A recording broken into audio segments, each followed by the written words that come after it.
Hello, world, and welcome back to the Season 1, Episode 6 review of The Mandalorian.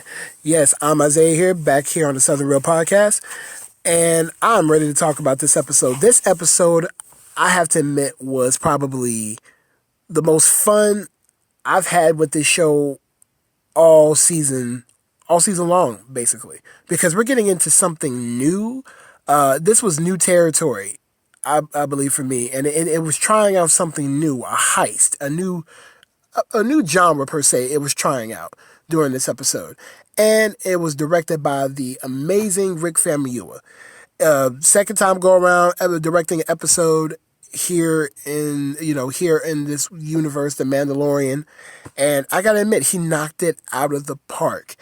Seeing Mando go back to some old friends of his and just, trying to look to them for help, and maybe, going back to, the whole area of the Star Wars underworld and seeing, like, if he can do these jobs and things like that and probably find another way to hide out. I love that whole aspect of this episode. Chapter 6, to me, like I said, it was fun. It was very fun. And it stuck, I gotta admit, it stuck to the formula. I don't believe it was a formula, but it was definitely a outline of where ... It was just like, let's just play it safe here. I know we're wrapping up our season really quickly, but let's go ahead and play to this. Mando, getting more character growth out of him, seeing what he can do. Let's keep to that. And I love how everything played out. From Rand's crew, and how they are just literally testing him. They are just literally testing him and his resolve about, take off your helmet. Oh yeah, we're gonna take, I'm gonna take, have a second chance, and I'm gonna take this baby away from you. I gotta admit, for someone who is just cool in the face of danger, the Mando is very. I have to admit, I love the way they're developing this character to see how he's not willing to back down from a fight. And if you double cross him, he will get you back. He knows how to get out of the craziest situations. But let's go ahead and talk about the heist in general. The heist was, I believe, well crafted, very well crafted by Jon Favreau and the whole director's crew. That was amazing. And the fact that I love the whole look of the New Republic the prison transport. It's something. It's a first for us to see what kind of transports that the New Republic actually have during this era of the Star Wars universe, and I love the whole look of it all. The whole look of it all was just amazing. I mean, it was so clean. I like how everything we see in Star Wars now, especially these later films, it's so clean. It's like, so it has a nice shiny aesthetic to it, and I love it. And get to explore around those type of particular places. But one thing that definitely stood out to me in this episode was the music. I love how it had like a little dun dun dun dun dun dun dun dun dun dun dun, like you're definitely in a heist movie or whatever. And the music to me, it's always been the standout point of these episodes, because Ludwig Göransson, I think I can't remember how to say this man's name, but Ludwig's score is by far the most memorable. It's starting to become the most memorable soundtrack for me this year. And usually I'm becoming more of a score nut and, listening to movie scores and things like that. And right now, Endgame was at the top of my list for the year. But then I'm hearing Mando score, and I'm loving every second of it. It's new, and it's kind of got a westerny film feel to it. And it just takes me into the universe, into Mando's world. Every time I hear it, it's like every time I know, oh yeah, Mandalorian's on. Oh yeah, I'm in. Pull me in, and it does that. Ludwig has done a great job, and hopefully they release this score sometime in the near future soon. Hopefully, because like on a CD, digital download, whatever. Because I would definitely love to collect this score. It's amazing.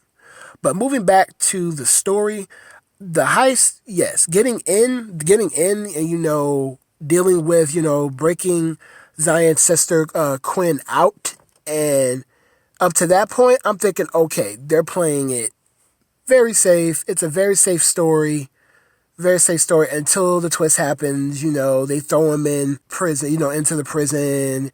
But what followed was awesome. Rick Famuyiwa kind of turned the head and made him like, okay, you guys gonna double cross me? Now I'm gonna get you back. I love that whole sequence of him going and literally, you're thinking he's killing them, but he's really just rounding them up and throwing them in a cell. And I like how they alluded to that earlier when her Zion's brother was basically asking, "Don't you have any honor?" And that was a great payoff, because for a second, I was actually thinking, "Oh my goodness, I think he killed them. I think he killed all of them." But then you see at the end of the episode that, oh my goodness, he kept them all alive, and now they're stuck on the very prison transport they just broke into. So I'm like, wow, that's funny.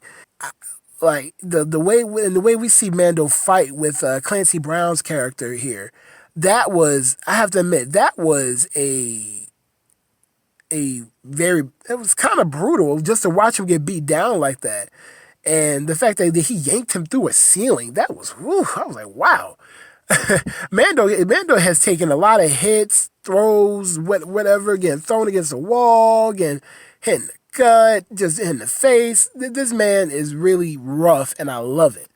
This episode really made me just happy about what is more to come dealing with this, even in season 2, because right now season 2 is currently filming, and they're getting ready. I think I've seen reports that they're actually getting ready to wrap soon and get ready to head into post-production. I'm excited. But, wrapping up to this whole episode as a whole, like I said, it's a very good episode. I know that Rick Famuyiwa, I've seen his movie, bits and pieces of the movie Dope, of his movie Dope he did a while ago, and it's an enjoyable film. It's a very enjoyable film. And Rick Famuyiwa definitely stepped in with the action on this. I don't think I've ever seen Star Wars do an action scene where you kind of just get the red strobe light and just kind of go with it. Do the, what's the last one that did that? I think The Dark Knight Rises, when he was in the cave on the way to Bane, and I think you see him do that, and Batman Begins, and he'd be like, "Where are you?" "Here." And we kind of got that moment here in The Mandalorian, and I loved it, and it really showcased Mando in the way I think everybody wants to see him. And like I said, this episode is my personal favorite, so I definitely plan. This is an episode I've already watched 3 times already, and I have the bravo again to the writers, to Rick Famuyiwa, to everyone. But to wrap it up, Mando completes the mission. Everybody's back off of the prison transport, and the cross double cross that happens, which is kind of smooth, which was so smooth, you didn't see it coming. It was a shocker for me. That was funny, seeing that you're gonna double cross Mando after he brought you your bounty, but he's brought you your double cross too, with three New Republic X-wings showing up to blast you out of space. Just in case anyone hasn't known, the 3 X-wing pilots that we see are actually Rick Famuyiwa, Dave Filoni, and Deborah Chow. When I found that out, I was like, wow. Because the first person I definitely recognized was Dave Filoni. I was like, wait a minute, that's Filoni? Rick Famuyiwa. And I've never seen a picture of Deborah Chow, but I was like, I bet you that's Deborah Chow. And I looked it up and I was like, yeah, that is Deborah Chow. That was, those were fun cameos. I was watching the Rise of Skywalker premiere last night. And one of the hosts actually asked about that whole cameo situation, whose idea it was. And I was thinking, oh yeah, this has to be Dave Filoni's idea. And come to find out, it was. And I was like, wow, that was just a great way to put them into this have a literal foothold in the Star Wars universe. And I loved it. And we also get, I know I didn't mention him a lot, but we do see him a little bits and ways out. We also get the, Baby Yoda, through and in the points of the episode where he's not doing very much, just being over in his little corner, trying not to be in the way until old robot Zero wants to try and come to try to kill Baby Yoda again. Like, the assassination attempts on this little baby's life is ridiculous and needs to stop. Which kind of gives Mando to leave again, got to go find another safe place, and so on and so forth. But this episode, I give it. I'm not even going to do a rating system with it. I'm just going to say it's amazing. I loved it. It's awesome. Great way to try something new. Rick Famuyiwa, Jon Favreau, all you guys, that was a great way to try something new that hasn't been done. And hopefully these last 2 episodes of Mandalorian, I'm recording this on a Tuesday night. I believe the next episode comes out tonight or tomorrow. The next episode, Chapter 7. Yeah, like I said, because we got Rise of Skywalker Thursday night and, and all throughout the weekend. So, yeah, they're trying to get this one out early. So, thank you all for listening. Thank you all for just, hearing my ramblings about the episode and things like that. And thank you for your subscriptions. I was thinking about creating a new YouTube channel and kind of move all my new videos over there, but I think I'm going to go back into using my old one because that's a lot of stuff I have to move. And being a father of soon to be 2 kids, it's a lot of being on time on a computer, and then I have a son and family things and that sort. Go ahead, check out all my videos I've done on my channel here. It's all available. A lot of content. I was looking back through it the other day, and I've never realized how much content I've filmed in these last few years. It's insane. Rise of Skywalker this weekend. Just to say something on a quick note, I may do something separate for this. Everyone, go and enjoy the Rise of Skywalker this weekend. I would say go in with a fresh mind. Go get away from social media, because that's what I'm getting ready to do very soon. I think as of tomorrow, I'm going on a social media blackout, not listening to anyone, not doing anything. I will listen to all reviews after I've seen the movie and make my own judgment. I think I am going to make this into a separate piece about how toxic fandom is disgusting, and it needs to be said.